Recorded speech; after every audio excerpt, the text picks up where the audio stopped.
పెళ్లి మండపం పైకి చెప్పులు వేసుకొని వెళ్ళకూడదు. ఎందుకంటే పెళ్లి మండపం అనేది చాలా పవిత్రమైన స్థలంగా, దానికి ఎన్నో పూజలు చేసి ప్రోక్షణలు చేసి దేవతలను ఆహ్వానిస్తారు. అట్లానే కలశ పూజ, కలశారాధన, ఇంకా కంకణధారణ చేయడానికి కూడా మనకు ఎన్నో పూజలు చేస్తారు. అట్లానే భగవంతుణ్ణి ఆహ్వానం పిలుస్తారు. మనకి ఎట్లాగా కార్డిచ్చి అందరిని ఇన్వైట్ చేస్తాము, అందరిని ఇన్వైట్ చేసి పెళ్ళికి ఎలా పిలుస్తున్నాము, ఆ మండపాన్ని అంత శుద్ధి చేసి దేవతలందరినీ కూడా ఆహ్వానపరుస్తారు. సో అలాగా ఉన్న మండపం అంటే పవిత్రమైన మండపం పైకి చెప్పులు కాళ్ళతో మనం తొక్కినట్లయితే అక్కడ ఉన్న దేవతలు వెళ్ళిపోతారు.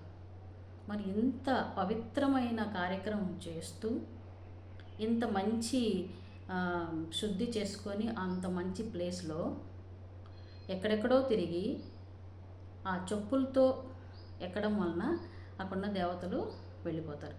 మన ఇంటికి గెస్ట్లు వస్తేనే బయట తిరిగే చెప్పులతో మనం వెళ్ళి వాళ్ళని విష్ చేస్తే ఎలా ఫీల్ అవుతారు? వాళ్ళు ఉంటారా? మనం ఒక రకంగా చూసి మనం పెట్టిన అన్నం కూడా తినరు, చిరాకు పడి వెళ్ళిపోతారు. సో అలానే భగవంతుడు ఆవాహన చేసిన మండపం అనేది చాలా పవిత్రమైంది. అందుకే చెప్పులు ఎక్కించుకొని మండపం ఎక్కకూడదు. అది రీజన్.